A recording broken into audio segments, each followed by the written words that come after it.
whole life was followed by a decisive death, as he went to Calvary to endure inexplicable and incomparable sufferings.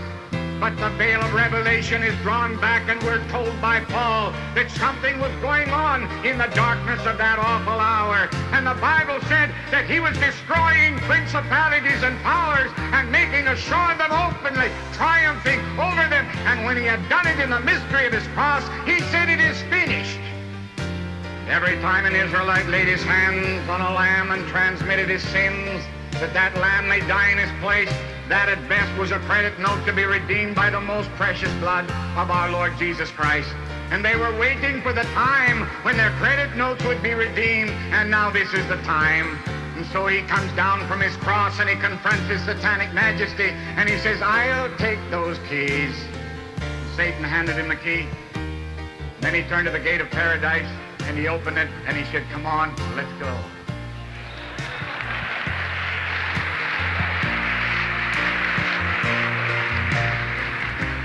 They started up the steps of ascension, and up and up and up they went until they came in sight of the ramparts of glory. And then this great crowd of Old Testament redeemed who were moving paradise into better quarters cried out, "Lift up your heads, O ye gates, and be lifted up, O ancient doors, that the King of glory may come in." But it's not that easy, for angelic protectors hurl back their challenge over the ramparts of glory, and they say, "Who is this King of glory?" They said, "Let's tell him. He is the Lord, strong and mighty, the Lord mighty in battle."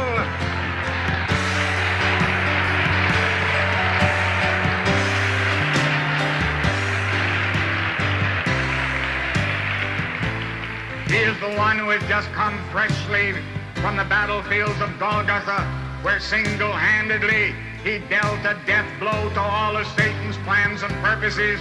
He is the Lord of hosts, mighty in battle. Now will you lift up your heads, O gates, and lift them up, O ancient doors, that the King of glory may come in. And again, unsatisfied, they reply, "Who is this King of glory?" And they cry back, "He is the Lord of hosts. He is the King of glory. He is the one who is in charge of all the angelic hosts." But not only that, he is the King now of a multitude which no man can number. He is God's delegated authority. He is the one who is to bring to God the fruit of his purposes. He is the King of glory. Now swing back those gates and let the King of glory come in. And the gates swing back and he enters in, steps up to the Father's throne, presents the tokens of his redemption, and the Father said, "Sit down, Son, at my right hand and reign until I